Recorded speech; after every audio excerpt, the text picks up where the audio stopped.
Bienvenue sur la chaîne YouTube de Defeating Epilepsy Foundation.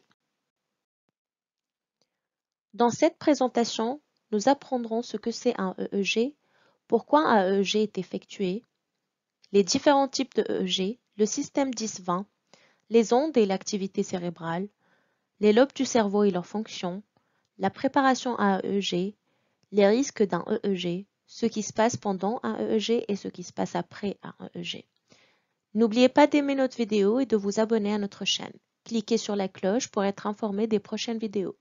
Cliquez sur le lien Faire un don dans la section des commentaires ci-dessous et faites un don aujourd'hui. Votre don nous aide à faire la différence pour les gens qui luttent contre l'épilepsie. Nous vous remercions pour votre soutien. L'électroencéphalogramme est un test qui mesure l'activité électrique du cerveau. Le test EEG est réalisé en plaçant des électrodes sur le cuir chevelu qui détectent les changements électriques de l'activité cérébrale. Le EEG est utilisé pour détecter une activité cérébrale anormale ainsi que sa cause. Les EEG sont réalisés pour de nombreuses raisons. Dans le cas de l'épilepsie, le EEG est utilisé pour détecter une activité cérébrale anormale afin de diagnostiquer l'épilepsie. Les EEG peuvent également être utilisés pour diagnostiquer les tumeurs cérébrales, les lésions cérébrales dues à un traumatisme crânien, les dysfonctionnements cérébraux dus à diverses causes, les inflammations cérébrales, les accidents vasculaires cérébraux et les troubles du sommeil. Le EEG peut également être utilisé pour détecter l'activité cérébrale. Dans le cas d'une personne prolongée dans le coma, le EEG permet de déterminer s'il existe une activité cérébrale ou s'il y a eu une mort cérébrale. Il existe plusieurs types de EEG. Ils sont les suivants. EEG de routine. Les EEG de routine durent moins de 23 minutes. Un technologue en EEG peut vous demander de respirer différemment ou de regarder des lumières clignotantes pendant la procédure. EEG prolongé. Un EEG prolongé dure généralement 1 heure et 15 minutes. Certains peuvent durer de 3 à 5 jours. Un EEG prolongé donne au médecin plus d'informations qu'un EEG de routine. L'avantage est que l'EEG prolongé peut déclarer quelque chose qu'un EEG de routine peut facilement manquer. Les médecins utilisent le EEG prolongé pour diagnostiquer ou gérer les troubles épileptiques. Les EEG prolongés utilisent la vidéo.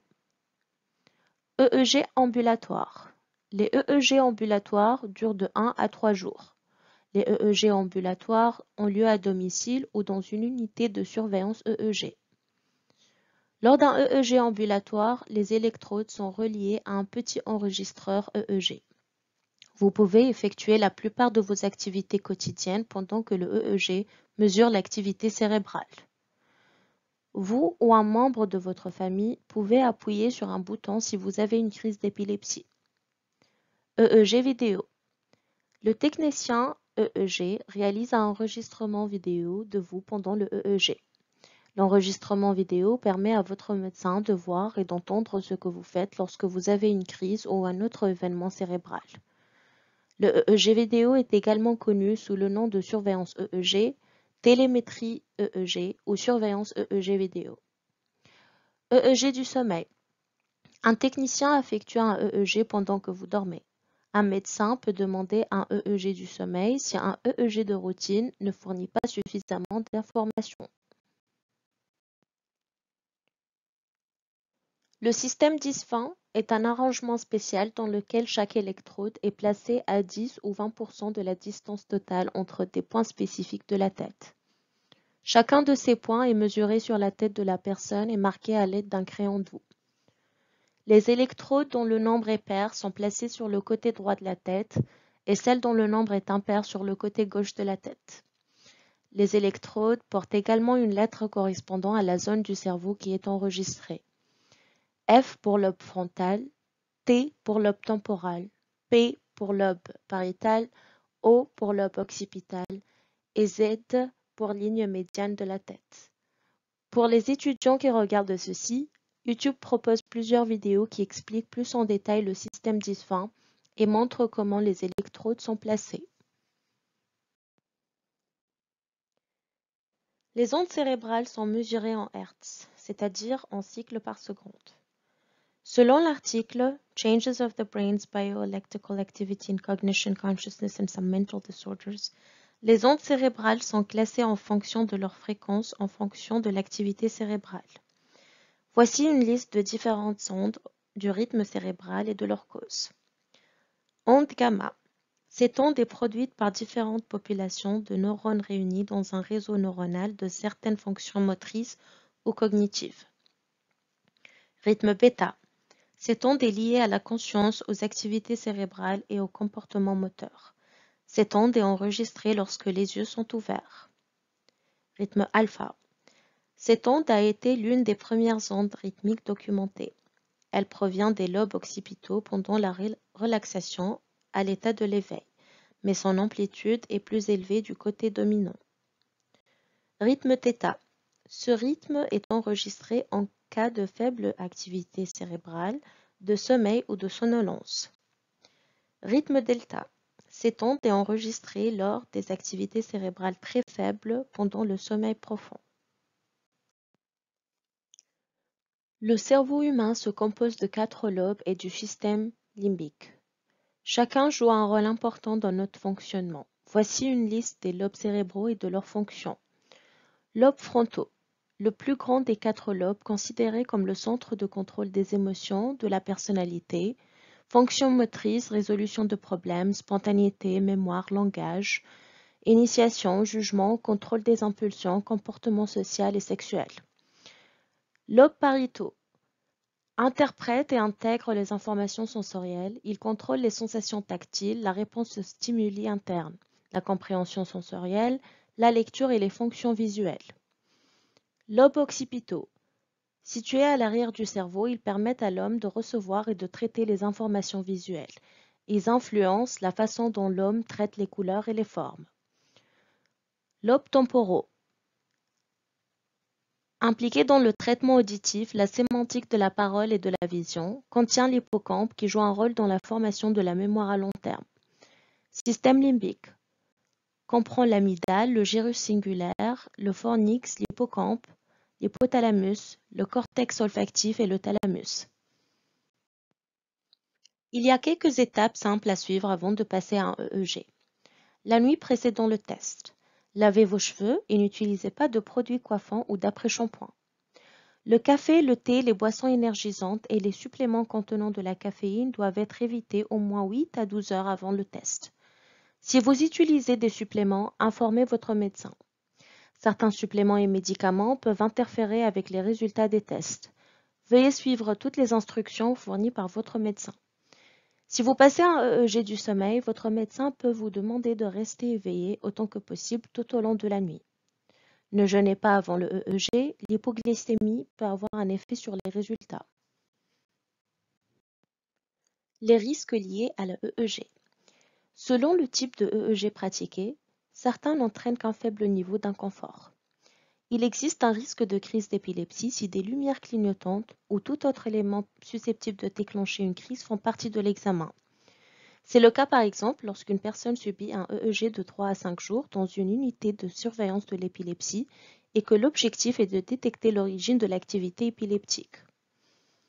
Dans un environnement surveillé, tel qu'une unité de surveillance de l'épilepsie, ils peuvent interrompre le traitement de la personne afin de déclencher une crise et de détecter l'endroit du cerveau où se produit l'activité épileptique. Selon Cleveland Clinic, outre le risque de crise, certaines personnes peuvent avoir des vertiges. On vous demandera peut-être de respirer profondément pendant le EEG, ce qui peut provoquer des vertiges chez certaines personnes. Dans la plupart des cas, les EEG sont indolores et ne causent aucune gêne. L'expérience diffère d'un patient à l'autre en fonction du type de EEG effectué. Le technicien mesurera et marquera la tête de la personne comme expliqué dans la diapositive du système DISFIN. Les électrodes sont placées sur le cuir chevelu à l'aide d'un adhésif spécial qui aide les disques à rester en place. Selon le type de EEG pratiqué, la personne peut être allongée ou assise sur une chaise. Le technicien peut demander à la personne d'ouvrir et de fermer les yeux, de faire les calculs de base, de respirer profondément ou d'utiliser une lumière stroboscopique pour voir s'il y a une réaction. En cas de EEG vidéo, la personne peut se trouver dans l'unité de surveillance de l'épilepsie ou le cabinet d'un neurologue peut fournir une petite caméra vidéo à la personne pendant l'enregistrement de l'EEG. Après le test, les électrodes sont retirées de la tête. Le technicien fera ce qu'il peut pour enlever la pâte de la tête de la personne. Dans de nombreux cas, il est préférable de se laver à nouveau les cheveux en rentrant chez soi. Si vous avez pris des sédatifs pour le test, assurez-vous que quelqu'un peut vous raccompagner chez vous. Votre cuir chevelu peut être irrité par les électrodes, surtout si votre EEG a duré plusieurs jours. L'irritation disparaîtra en quelques heures. Si votre médecin vous demande d'arrêter de prendre des médicaments ou des compléments avant le test, il vous informera du moment où vous pourrez les reprendre. Si votre médecin vous donne des instructions spécifiques, suivez-les. En conclusion, l'électroencéphalogramme, ou EEG, est un examen qui mesure l'activité électrique du cerveau. Les EEG peuvent être réalisés à des fins de diagnostic et de mesure de l'activité cérébrale. Il existe plusieurs types de EEG. Le système 10-20 est utilisé pour placer correctement les électrodes. Les différentes ondes cérébrales mesurent des activités différentes. Le cerveau se compose de 4 lobes différents et du système limbique. Chaque lobe et le système limbique jouent un rôle important dans le fonctionnement de notre cerveau. Suivez les instructions données pour préparer votre EEG. N'hésitez pas à poser des questions pour vous préparer au test. Le niveau de confort et la durée de EEG dépendent du type de EEG que vous subissez. Une fois le test terminé, suivez toutes les instructions données par le technicien ou le médecin. Pour en savoir plus sur les EEG, veuillez consulter les ressources utilisées dans notre présentation d'aujourd'hui. N'hésitez pas à aimer et à vous abonner à notre chaîne YouTube et à nous suivre sur nos pages de réseaux sociaux. Nous serions ravis d'avoir de vos nouvelles. Laissez un commentaire ci-dessous ou envoyez-nous un courriel à info@defeatingepilepsy.org. Merci pour votre soutien et ensemble, nous vaincrons l'épilepsie. Regardez nos autres vidéos sur notre chaîne et abonnez-vous dès aujourd'hui. Vous avez le pouvoir de vaincre l'épilepsie.